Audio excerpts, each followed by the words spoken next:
Hi everyone. आज का topic है हमारा कंपाइलेशन। याद है हमने नोटपैड वाली वीडियो देखी थी? Remember something? उस नोटपैड वाली वीडियो में हमने क्या देखा था कि हम जब वीएस कोड यूज कर रहे हैं तो हम एक क्लिक करते हैं तो वो हमें ईएक्सी फाइल जनरेट कर देता है, राइट? हमने यही सीखा था। आज की वीडियो में हमारा टारगेट क्या है? हमने आज की वीडियो में ये देखना है कि वो जो एक क्लिक करते हैं और वो हमें ईएक्सी फाइल मिलती है, उसके बीच की जो जर्नी है ना, वो उसको उसको समझना है हमें, ठीक है? तो हम वही समझेंगे आज की वीडियो में कि वो जो बीच की जनरेशन प्रोसेस है उसके स्टेप्स क्या है। तो देखो, जब हम कंपाइल करते हैं ना, वो एक इसको क्लिक करते हैं, मैं आपको दिखाती हूँ। I am sorry.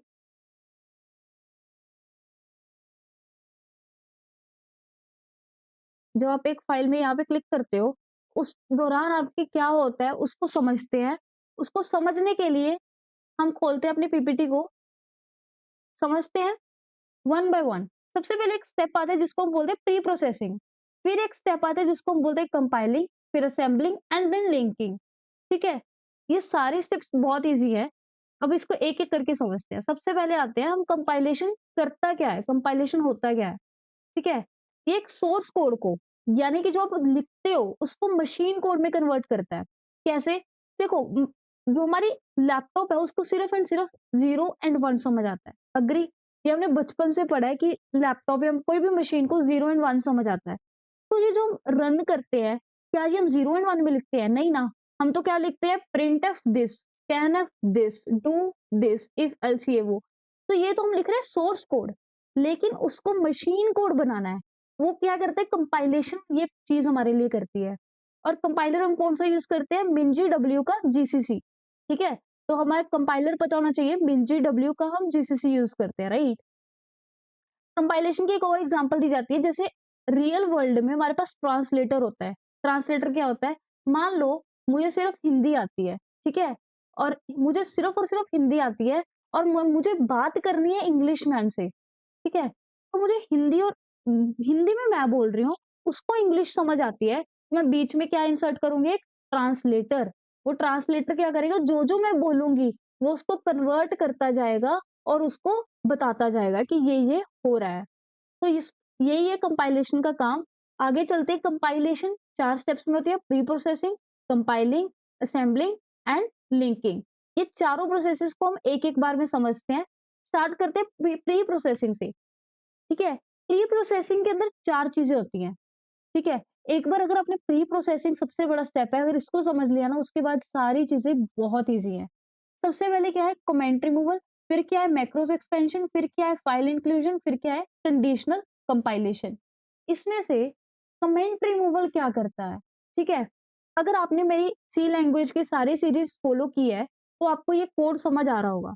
Just in case आपने नहीं की और आपको लैंग्वेज के बारे में कुछ भी नहीं पता, तो मेरी रिकमेंडेशन ये होगी कि आपको बेसिक्स तो थोड़े से देख लो। बट अगर आपने नहीं देखना, सिर्फ़ ये समझना है, तो मैं आपको समझा देती हूँ क्या है। कमेंट क्या होता है? जैसे मैंने ये कोड लिखा है ना, कमेंट इज़ दैट पार्ट जो कंपाइलर कंपाइल करेगा ही नहीं। अभी मैंने कंपाइलर बताया क्या होता है, कि वो क्या करता है। कंपाइल क्या करेगा, यानी कि ईएक्सी में क्या-क्या चीज़ें नहीं होंगी, तो ये चीज़ नहीं होगी। दिस इज़ अ कमेंट, जो मैंने ऐसे फॉरवर्ड स्लैश करके डाली है ना 2 चीज़ें और लिखा दिस इज़ अ कमेंट।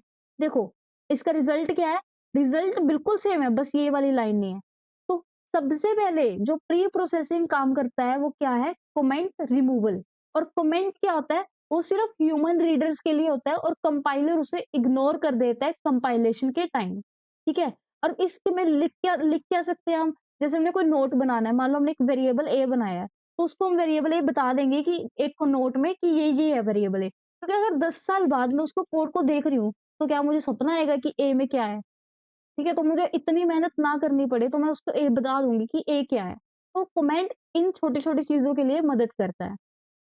तो आपको समझ आ गया होगा कि ये होगा जो हम दे रहे हैं और ये होगा फाइनल जो हमें मिल रहा है आउटपुट में। तो क्या होगा? कमेंट रिमूवल में ये सारी बैकग्राउंड में हो रही है चीज़ें। आप सिर्फ़ एक क्लिक करते हो और आपको ईएक्सी फाइल मिल जाती है, आपको आपका आउटपुट मिल जाता है।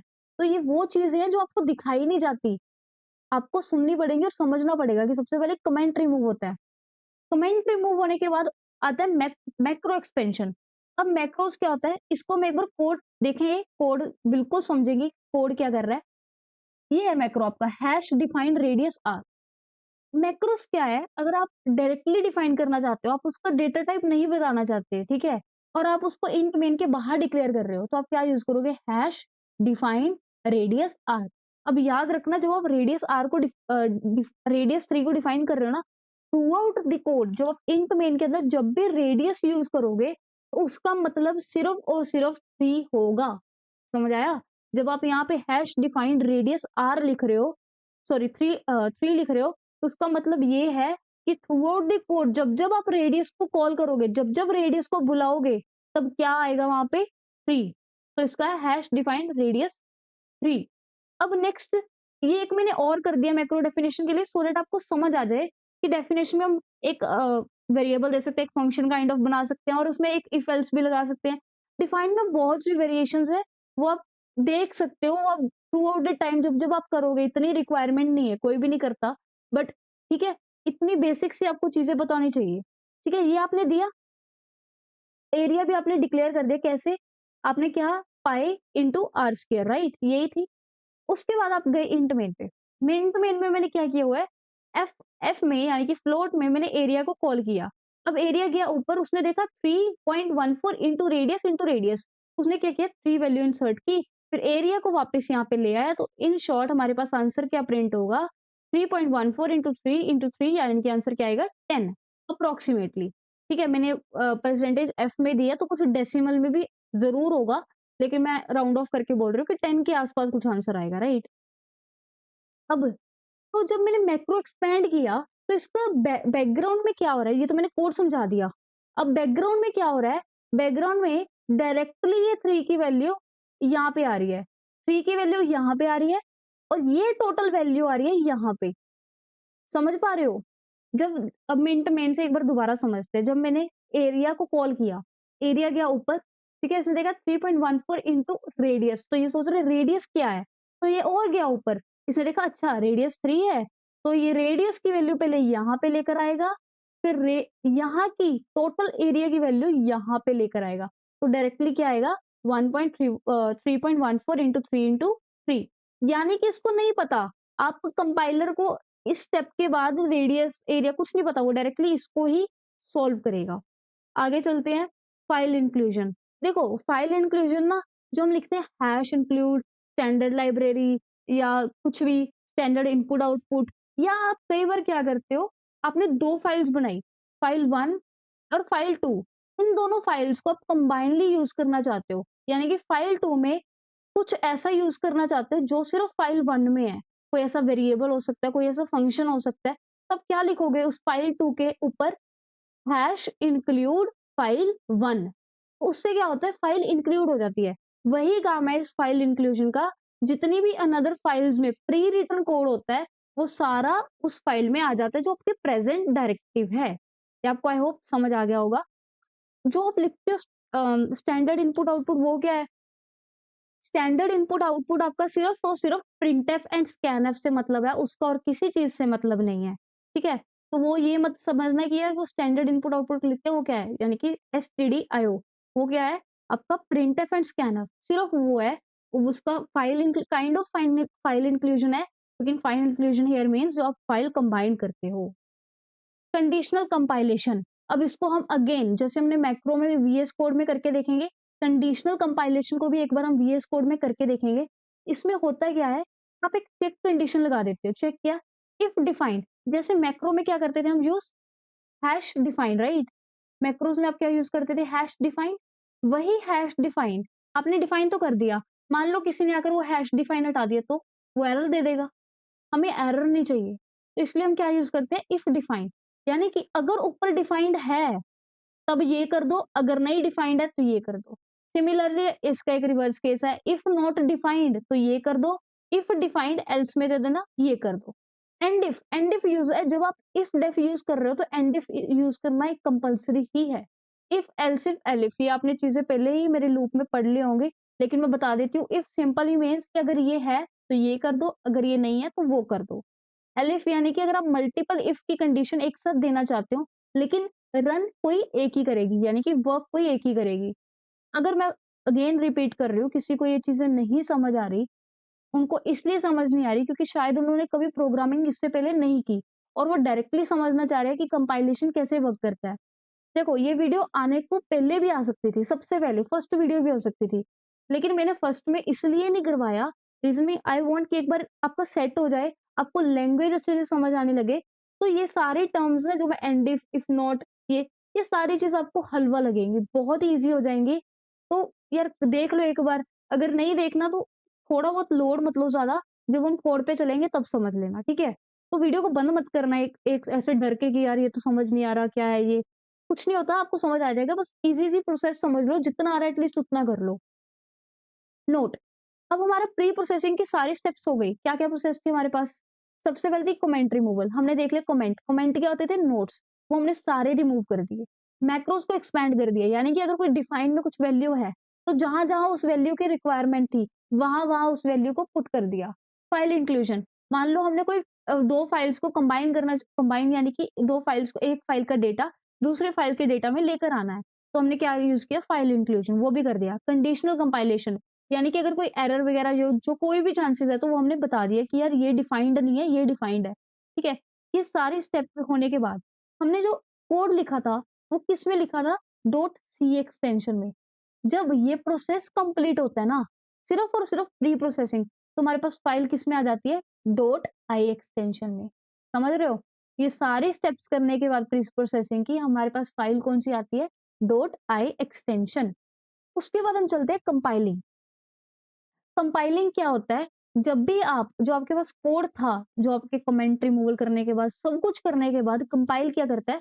उसको एक इंग्लिश सी लैंग्वेज में कन्वर्ट कर देता है, और जो उसमें सिंटैक्स एरर है, वार्निंग्स है, वो सारी आपको बता देता है। टर्मिनल विंडो पे आ जाता है बड़ा-बड़ा लिख के कि ये एरर है, वो एरर है, सिंटैक्स, वो सब कंपाइलिंग प्रोसेस पे आता है। कुछ ऐसा दिखता है, अभी एग्ज़ैक्ट नहीं है, बट काइंड ऑफ ऐसा दिखता है कि आपका जो हेलो वर्ल्ड के कोड को कन्वर्ट करोगे इसमें, इंग्लिश लैंग्वेज में, ऐसा कुछ दिखेगा। ये भी किसी को समझ नहीं आएगा, ठीक है? ये किसी को समझ नहीं आएगा, पता नहीं क्या-क्या लिख रखा है, इसने बड़ा-सा कर दिया, हमारे इतने से कोड को, इतने कितना बड़ा कर दिया हेलो वर्ल्ड के प्रोग्राम को, राइट? तो ये करता है, तो हम ये कर क्यों रहे हैं? रीज़न बीइंग, अगर आप ये स्टेप करते हो ना, तो आपकी कंपाइलेशन जो पूरी प्रोसेस है, वो फास्ट हो जाती है। ताकि हम जल्दी उसको मशीन कोड में कन्वर्ट कर पाएँ, इसलिए हम पहले उसको थोड़ा-सा बेसिक इंग्लिश लैंग्वेज में कन्वर्ट कर देते हैं। और इसके बाद हमारे पास प्री प्रोसेसिंग के बाद आई थी डॉट आई एक्सटेंशन में, याद है? पहले dot C extension, pre processing के बाद dot I extension.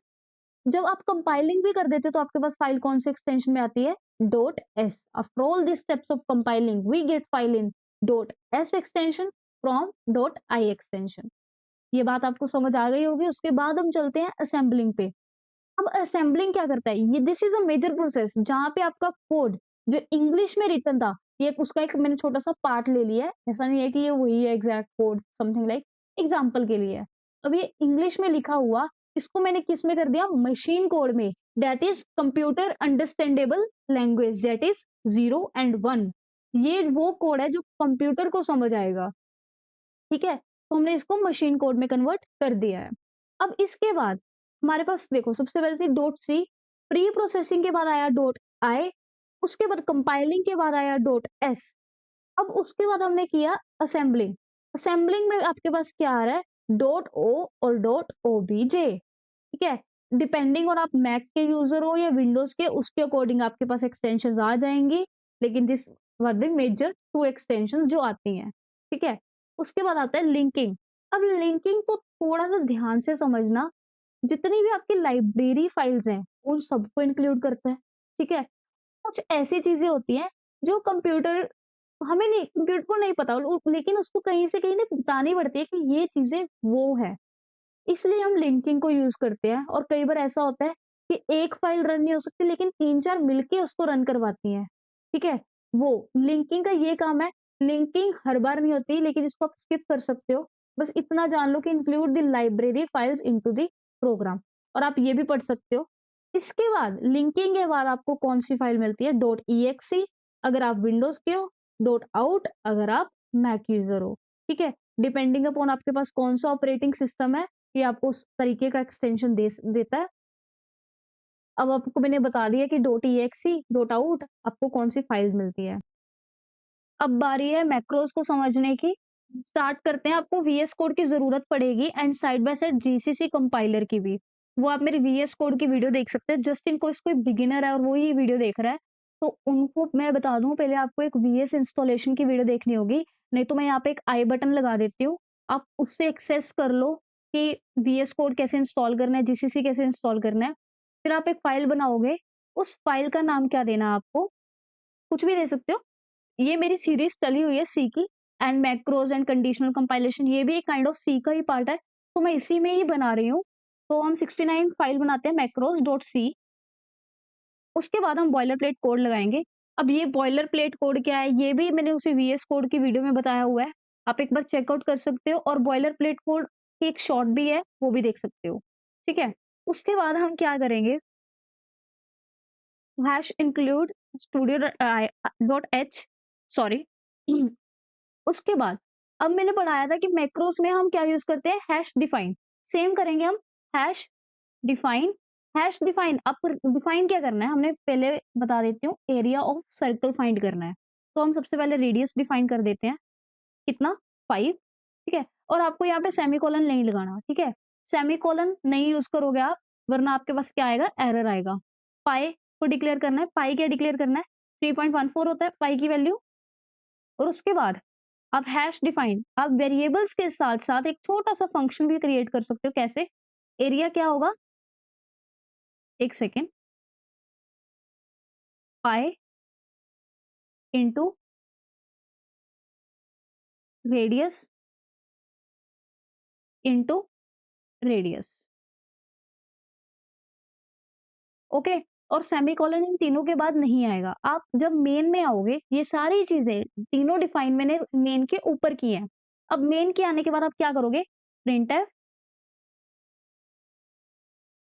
The value of area of circle is backslash sorry percentage F, ठीक है? और हम क्या देंगे, एरिया, एरिया फाइंड करना है उसको। अब एरिया दे दिया हमने, अब इसको रन करके देखते हैं कि क्या आंसर आ रहा है हमारे पास। अप्रॉक्सिमेटली 25 इंटू 3, 70 के आसपास आपका आंसर है, 78.50000। तो आपके पास एरिया आ गया है सर्कल का। अब उसके ये है मैक्रोस, मैं समझा देती हूँ। पर सीख पे ही हमने लिया था कि मैक्रोस वर्क कैसे करता है। हमने प्रैक्टिकली करके देख लिया कि क्या ये चीज़ इम्प्लीमेंट की जा सकती है? बिल्कुल की जा सकती है। हमने डिफाइन किए तीनों वैल्यूज़ और उसको हमने सिंपली क्या किया है, प्रिंट करवाया है। और उसके बाद हमारा एक टॉपिक और था जिसको हम कहते थे कंडीशनल कंपाइलेशन। एक चीज़ और, मैक्रोस में ना वेरिएबल्स, फंक्शंस, टर्नरी ऑपरेटर कुछ भी यूज़ कर सकते हो। आप वो खुद करके देखना, आपको ज़्यादा सीखने को मिलेगा। अब हम चलते हैं कंडीशनल कंपाइलेशन की तरफ।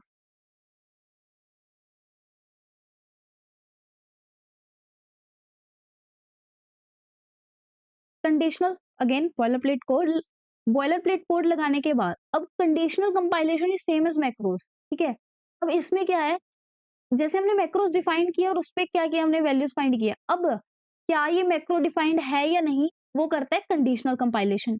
ये चेक करना कि क्या मैक्रो वो डिफाइंड है या नहीं, तो क्या कौन करेगा, कंडीशनल कंपाइलेशन। कैसे, मान लो मैंने यहाँ पे लिखा हैश डिफाइन एरिया, मैंने मान लो सपोज इसकी वैल्यू दे भी सकते हो, नहीं भी दे सकते, वो आपकी मर्जी है, ठीक है? इसमें कोई वो नहीं है कि आपको यहाँ पे 5 या कुछ भी लिखना है या नहीं लिखना, वो मेरी मर्जी है, ठीक है? मान लो फॉर एग्जांपल मैंने अभी नहीं लिखा, लिख भी सकते हो, नॉट अ बिग इश्यू। आपको क्या यहाँ पे लिखना है, मेन के अंदर आपको लिखना है इफ डेफ, क्योंकि आप मैक्रोस के अंदर हो, तो मैक्रोस के बाद जब-जब भी यूज़ करोगे, आप क्या यूज़ करोगे, हैश भी यूज़ करोगे। इफ डेफ यानी कि अगर एरिया डिफाइंड है तो हमें क्या करना है, प्रिंटफ एरिया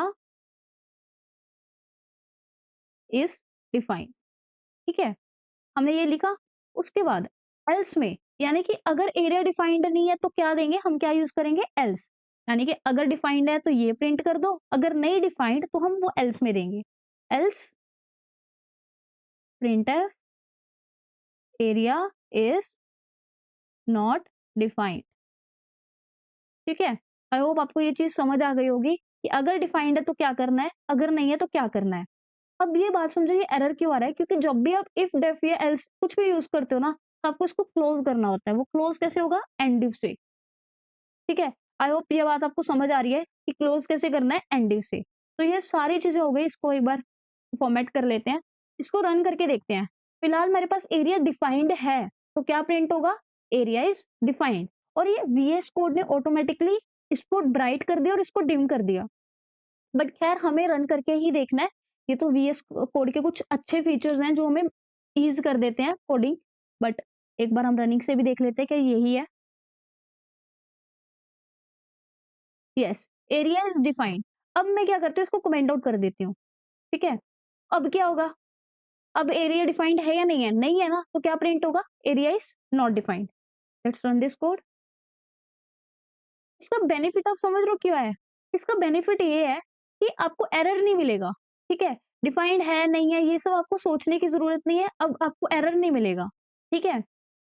इसका एक और भी छोटा-सा पार्ट है, जो था elif, if, else, elif, right? ये 3 पार्ट थे, हम उनको भी कवर करते हैं। कैसे करेंगे? एक नई फाइल बनाते हैं, 71 बेसिक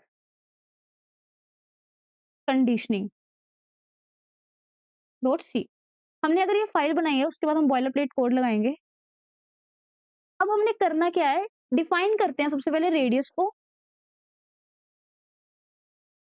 मान लो मैंने यहाँ पे रेडियस डिफाइन किया और मैंने रेडियस को क्या लिया? 5 लिया। उसके बाद मैं उस पे यहीं पे कंडीशन लगा सकती हूँ। क्या कंडीशन लगाऊंगी मैं? इफ नॉट डिफाइंड, यानी कि अगर वो डिफाइंड नहीं है, क्या? रेडियस, ठीक है? तो मुझे क्या दे दो तुम? एरर दे दो। एरर क्या आएगा?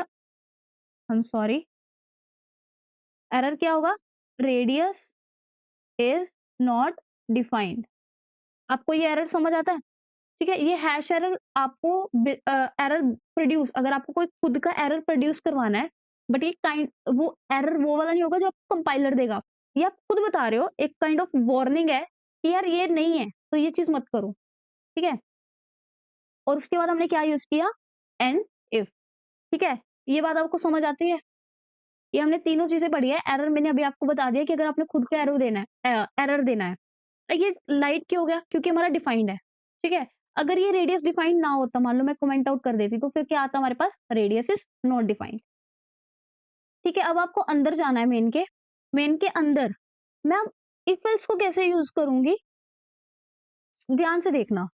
If radius is equals to 0, यानी कि अगर रेडियस मेरा इक्वल्स टू 0 है, तो मैं क्या करूँगी? Printf value is equal to 0।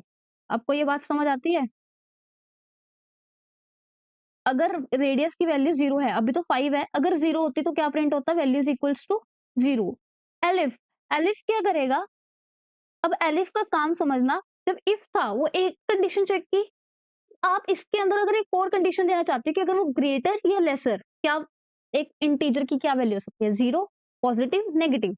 0 की तो हमने चेक कर ली। अब हम किसकी चेक करेंगे? क्या वो पॉजिटिव है? एलिफ, अगर रेडियस पॉजिटिव है, यानी कि ग्रेटर देन 0 है, सॉरी, तो क्या प्रिंट होगा? कॉपी कर सकते थे हम, पता नहीं क्यों नहीं मैंने किया। Value is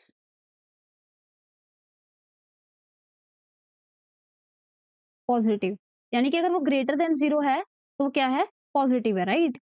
semicolon. उसके बाद एक और क्या हो सकता है?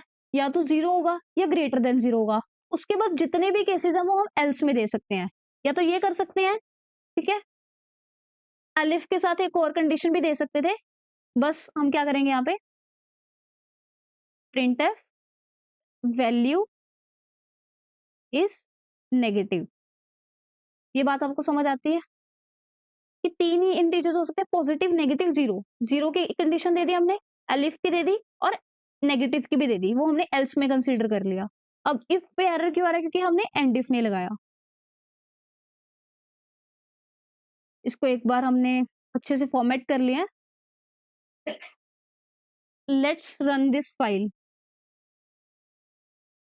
ओके।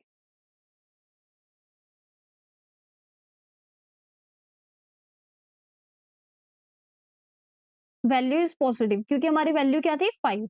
मान लो यहाँ पे मैं वैल्यू कर रही हूँ 0,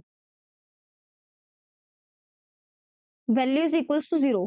मान लो यहाँ पे मैं वैल्यू दे रही हूँ -45। अब रन कर रही हूँ, 1 सेकंड।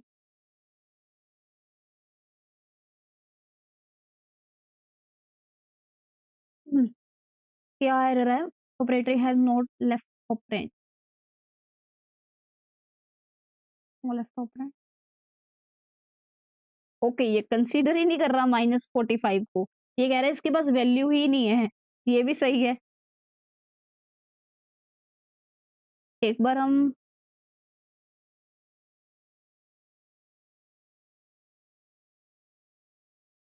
यहीं पे चेक करें वीएस कोड क्या बता रहा है। वीएस कोड तो इसे नेगेटिव बता रहा है।